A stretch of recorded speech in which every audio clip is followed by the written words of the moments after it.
Pagsapit ng kaarawan ng ina ni Chris, ay masaya naman nila itong naidaos. Meron silang mga kamag-anak na lumuwas pa sa kanilang probinsya upang makadalo sa kaarawan ng kanyang ina. Habang naghahanda sila Chris, ay pansin itong merong grupo ng kalalakihan ang nagmamasid sa kanilang bahay. Di lubos malaman ni Chris kung kasama ito ng kanilang kamag-anak na dadalo sa kanilang simpleng pagdiriwang. Nang makita ito ng ama niya, agad naman itong tinawag upang papasukin ang mga ito sa kanilang pamamahay. Pero sa bawat pagtawag ng ama ni Chris, ay lumalayo ang mga ito na tila ba meron itong iniilagan. Doon na unti-unting nagduda si Chris sa mga kalalakihang tumungo sa kanilang tahanan. Akmang lalabas na si Chris sa kanilang bahay upang titigan ang mga lalaki nang bigla siyang hinarang ng kanyang ina. "Chris, bantayan mo muna yung mga niluluto kong ulam. Meron lang akong kukunin sa ating tindahan." Nagmamadaling tugon ng ina ni Chris. "Ha? Sige ho, Nay. Ako na hong bahala." Sagot naman ni Chris sa kanyang ina. Ilang oras ang lumipas at nakapaghanda na nga ang pamilya para sa piging ng kanilang ilaw ng tahanan. Sakto naman ang pagdating ng mga lumuwas nilang kamag-anak noong mga oras na yon. Matinding salo-salo at inuman ang naganap sa pamamahay nila Chris. Kahit abala noon si Chris ay hindi niya pa rin inaalis ang kanyang paningin sa mga lalaking nasilayan niya noong umaga. "Tay, sino ho ba yung mga yan?" tanong ni Chris sa kanyang ama. "Kadugo natin yan, Chris. Batid kong nakakaramdam ka ng kakaiba. Pero hayaan mo na. Hindi naman tayo tataluhin ng mga yan." Sagot naman ng ama ni Chris. Ayon sa ama ni Chris, na meron silang kadugong merong lahi ng manlalason at aswang. Pero napakalayo nito sa kanila. Kumbaga, kadugo pa rin naman nila ito. Pero hindi na gaanong kalapit. Dahil sa narinig ni Chris, ay medyo nabahala siya para sa kaligtasan ng mga taong naroroon. Pinili niyang maging mahinahon upang makausap niya ng maayos ang mga lalaki. Sa pagkakatanda ni Chris ay nasa 4 ang bilang nun. At iisang pamilya ang mga kalalakihang yon. Nang tuluyan ng naging mahinahon si Chris, ay dahan-dahan na niyang ibinaba ang kanyang proteksyon laban sa mga masasamang uri ng nilalang. Matapos yan ay lumapit siya sa mga lalaki upang kausapin ito ng mahinahon. "Manong, masaya ho kaming nakadalo kayo sa piging na aming hinanda para sa kaarawan ng aking ina." Bungad na bati ni Chris sa ama ng mga kalalakihan. Nang marinig ito ng ama, ay agad siya nitong inakbayan at niyayang maglakad. Habang sila ay naglalakad, ay patuloy sa pag-uusap tungkol sa mga bagay-bagay na konektado sa kanyang mga magulang. Panay ang kwento ng matandang yon ukol sa mga naging karanasan nila ng kanyang ama. Ang ama mismo ni Chris ang nag-imbita sa mga ito dahil sa nakakahiya namang purong kadugo lamang ng kanyang asawa ang dadalo sa handaan. "Alam mo, iho, napakabait niyang tatay mo. Palagi kami nagsasama niya noong mga panahon sa pangangaso. Masaya kaming magkaroon ng kadugong ermitanyo na napapabilang sa mga dakilang uri. Kung hindi ako nagkakamali, iho, mulat na mulat ka na sa mga matatalinghagang bagay. Batid kong naaamoy mo na kung anong uri kami ng tao. Huwag ka mag-alala, dahil malinis ang loob naming dumalo sa handaang ito." Labis naming iginagalang ang iyong ama at ang pamilya nito. Itinuturing ka na rin naming kaisa, kaya wag mo sana kaming pag-isipan ng masama. Paliwanag ng matanda. Ha? Hindi naman ho ako nag-iisip ng masama. Sadyang, hindi lang ho ako mapakali kapag merong masamang simoy ng hangin ang malapit sa akin. Ramdam kong batikan na din kayo sa inyong uri. Wika ni Chris. Amoy na amoy mo, ha? Tunay na anak ka nga ng aking matalik na kaibigan. O siya, babalikan ko muna ang aking mga anak dahil baka hinahanap na ako ng mga yon. Sagot naman ng matanda. Pagbaba ng braso ng matanda sa pagkakaakbay nito kay Chris ay agarang pagtalikod nito. Ni hindi na nagawa pang lumingon ng matanda sa kinaroroonan ng binatilyo. Pagsapit ng gabi ay matinding inuman ang naganap. Lahat kasi ng mga kadugo ng mga magulang ni Chris ay mga manginginom. Dahil sa walang bisyo si Chris, ay pinili na lamang niyang magmasid sa paligid. Di kasi gaanong napapanatag ang kalooban ni Chris, gawa ng malapit lang ang kanilang tahanan sa pamamahay ni Lolo Mac. Kapag nagkataong merong labdog na lumitaw, ay maaaring maging sisidlan ang mga manlalasong kaibigan ng kanyang tatay. Mas delikadong magwala ang mga ito na merong sapi ng mga labdog sa kanilang katauhan. Bukod sa ikamamatay ng karamihan ang kaganapang yon, ay maaari din itong ikapahamak ni Chris at ng kanyang mga magulang. Habang abala ang kanyang ama at ang mga kakilala nito, ay siya namang pag-ikot ni Chris sa kanilang kinaroroonan. Dahan-dahan itong lumikha ng mga simbolo upang maging harang sa kanilang bakuran laban sa mga labdog na maliligaw. Sa paglalim ng gabi, ay ang pagsipat ni Chris sa mga gumagalang nilalang sa bakuran ng tahanan ni Lolo Mac. Kitang-kita niya ang pagtama ng mga ito sa harang ng bahay. Ilang minuto pa ang lumipas at biglang tumayo ang matanda at nagpaalam na iihi muna ito.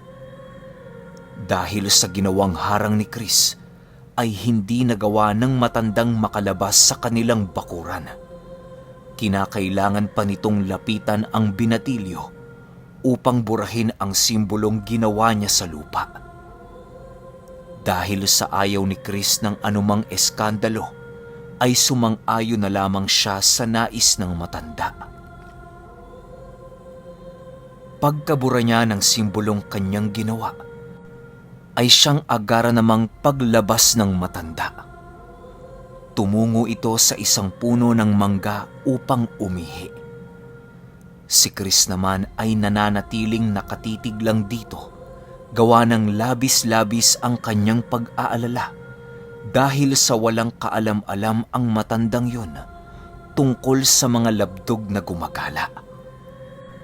Nang pabalik na ang matanda sa kanyang pwesto, ay laking gulat na lamang ni Chris nang masipat niya ang isang purong anino na papalapit sa kinaroroonan ng matanda. Alam ni Chris na labdog ang aninong yon dahil minsan na niya itong nasilayan. Paglapit nito sa matanda ay biglang pumasok ang anino sa lahat ng butas nito sa katawan. Nananatiling nakanganga ang matanda habang nakadilat. Dahil sa ayaw ni Chris masipat ng mga nag-iinuman ang kakaibang pangyayari, ay wala siyang ibang pagpipilian kung hindi ang sunggaban ng matandang yon. Nang tuluyan niya itong malapitan, ay agad niya itong tinalunan na siyang naging sanhi upang bumagsak sila sa lupa. Hindi pa nagawang gumante ng matanda kay Chris, gawa ng hindi pa tuluyang nasakop ng labdog ang buong katawan nito. Nananatiling nakanganga lamang ang matanda habang patuloy ang pagpasok ng anino sa bunganga at mga mata nito. Si Chris naman ay nag-uusal ng mabilis upang makontra ang pagpasok ng labdog sa katawan ng kanyang kadugo. Pero kahit anong gawing usal ni Chris, ay huli na siya upang mailigtas niya ang matandang sinapian ng labdog. Nang tuluyan ng makapasok ang labdog sa loob nito, ay siya namang pagtingin nito kay Chris ng napakasama. Walang pagdadalawang isip ay agad nitong sinakal si Chris na siyang naging sanhi upang mapailalim siya sa matandang yun. Dali-dali siyang sinukahan ng malapot na likidong dumadaloy sa bunganga nito na agad namang nakapasok sa bibig ni Chris. Kahit anong luwa niya ng likidong pumasok sa kanya ay masyado itong marami. Di rin niya nagawang tawagin si Maria, gawa ng mas pinili niyang unahing iligtas ang kanyang buhay. Sa patuloy na pagsuka ng matandang yon, ay pilit naghahanap si Chris ng pagkakataong makatakas. Iniiwasan niyang makalikha ng tensyon sa paligid upang maiwasang makadamay ng inosenteng tao.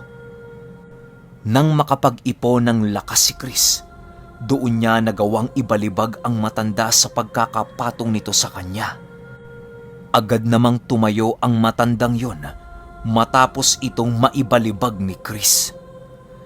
Dahil sa medyo pakurba ang lokasyong kanilang kinaroroonan, kaya hindi sila napansin ng mga taong nag-iinuman.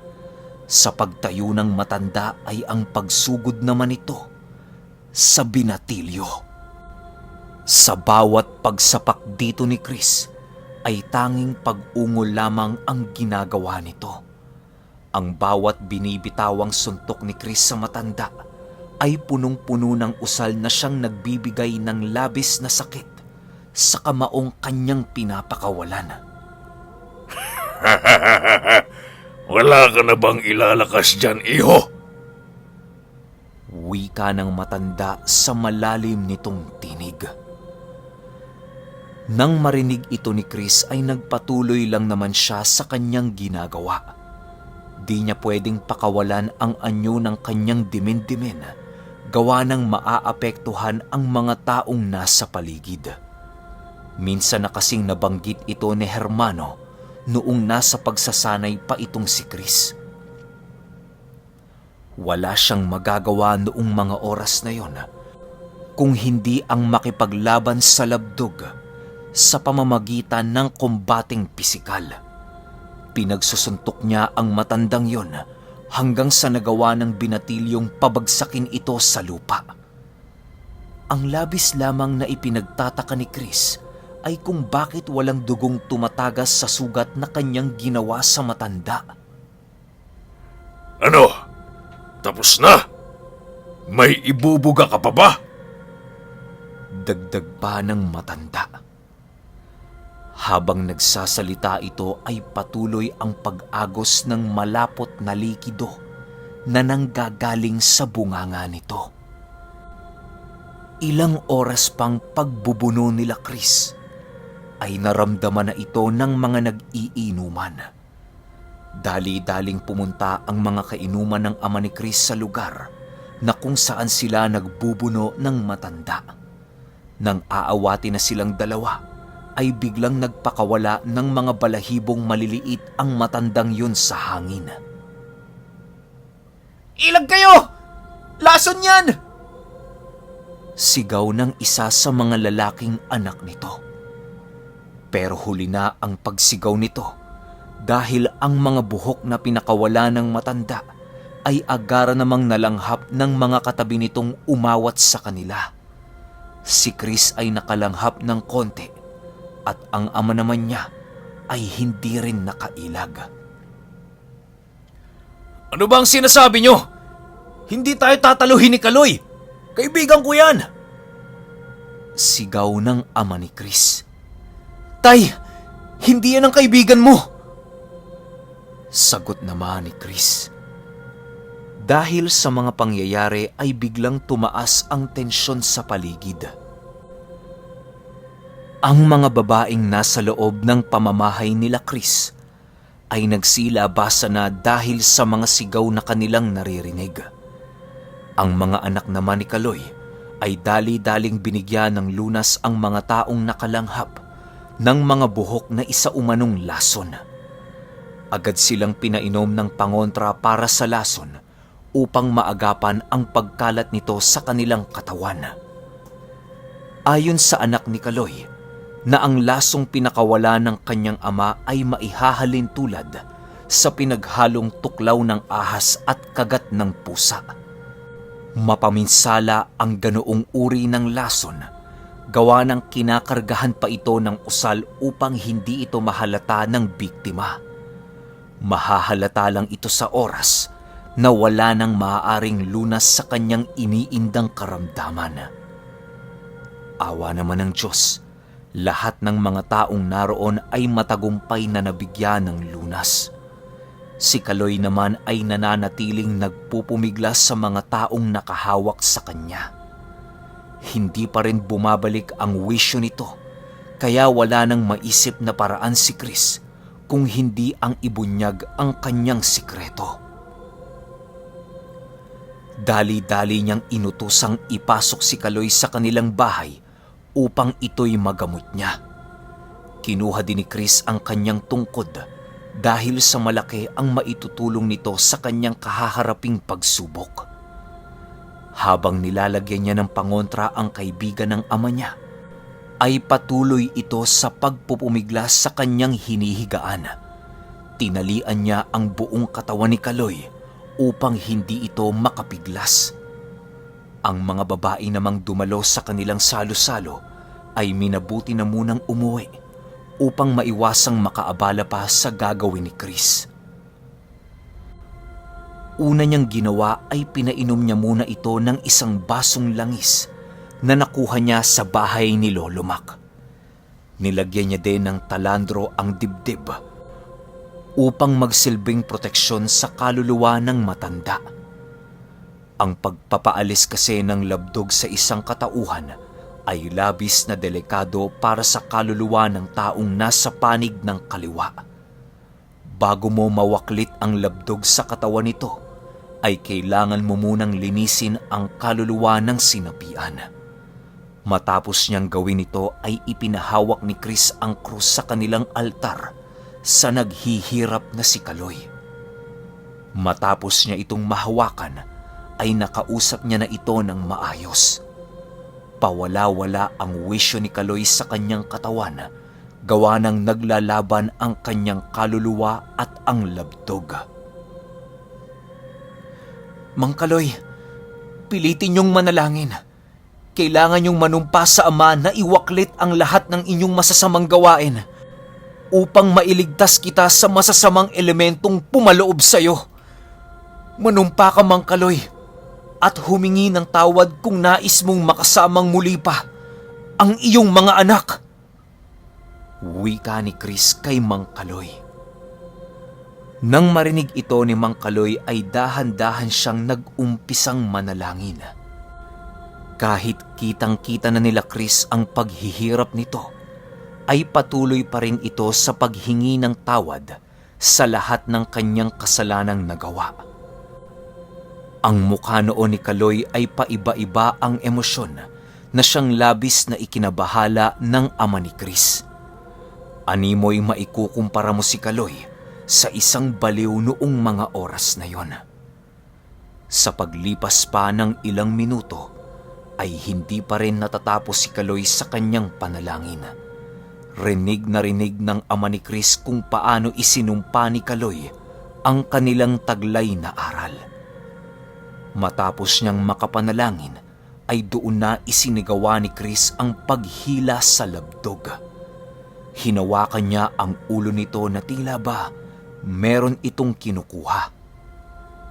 Habang patuloy si Chris sa kanyang ginagawa, ay sinasabayan niya ito ng pag-uusal gamit ang mga lengguwaheng bagong-bago pa lamang sa pandinig ng mga taong naroroon. Makalipas lamang ang ilang oras, ay merong inilagay si Chris sa isang bote. wala namang laman yon ayon sa kanyang ama.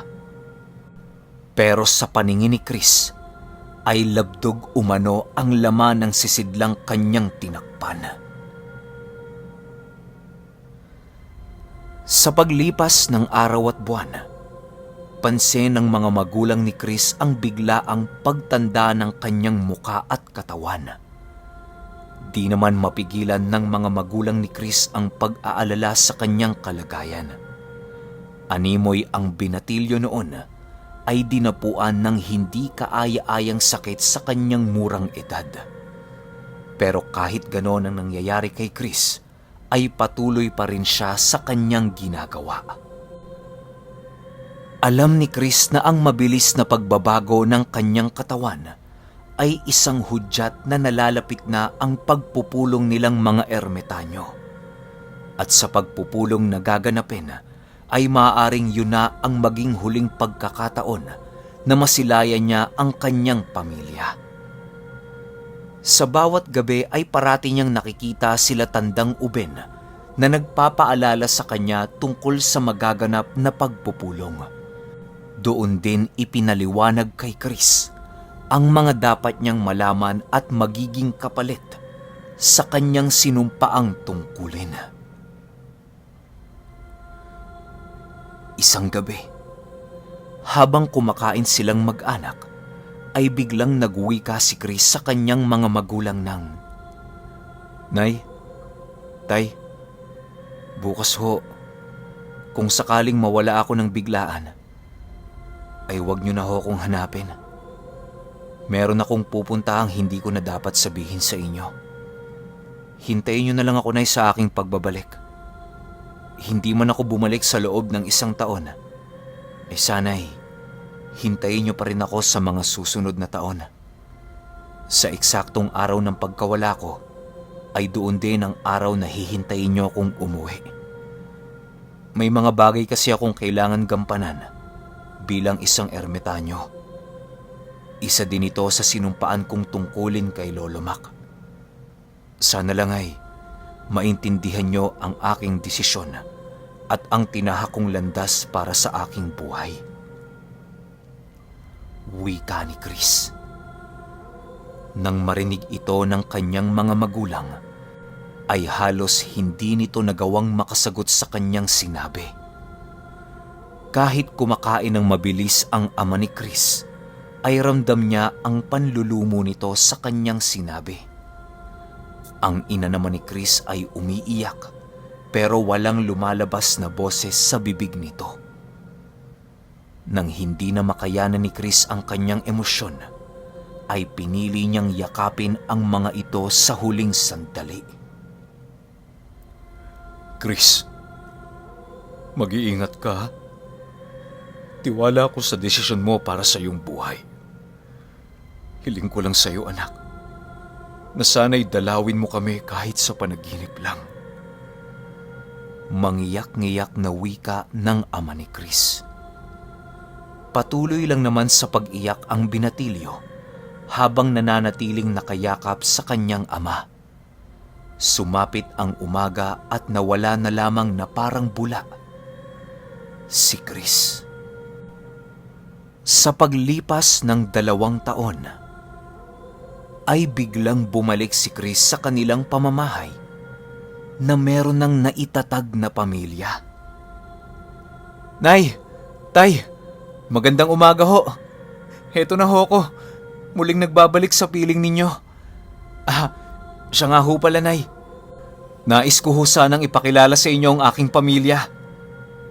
Masayang wika ni Chris sa kanyang pagbabalik.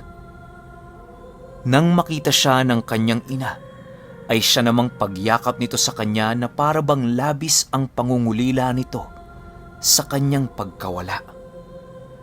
Dahil sa pagbabalik ni Chris, ay siya namang pagkwento niya tungkol sa kanyang mga naging karanasan.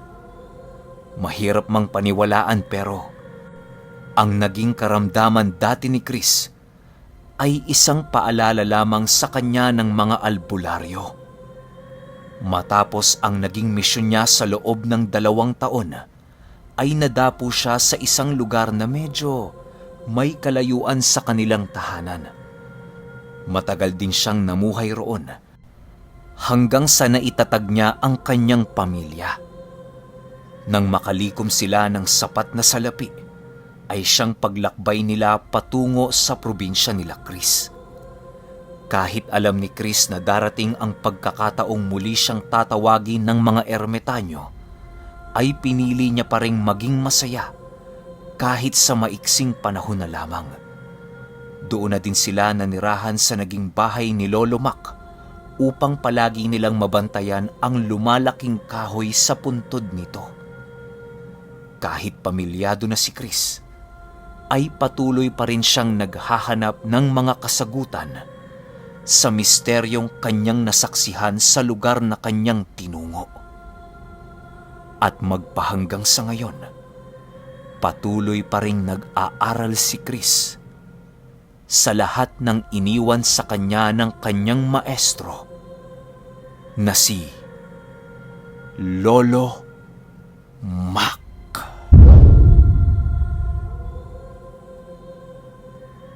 Okay, opinion ko sa kwento.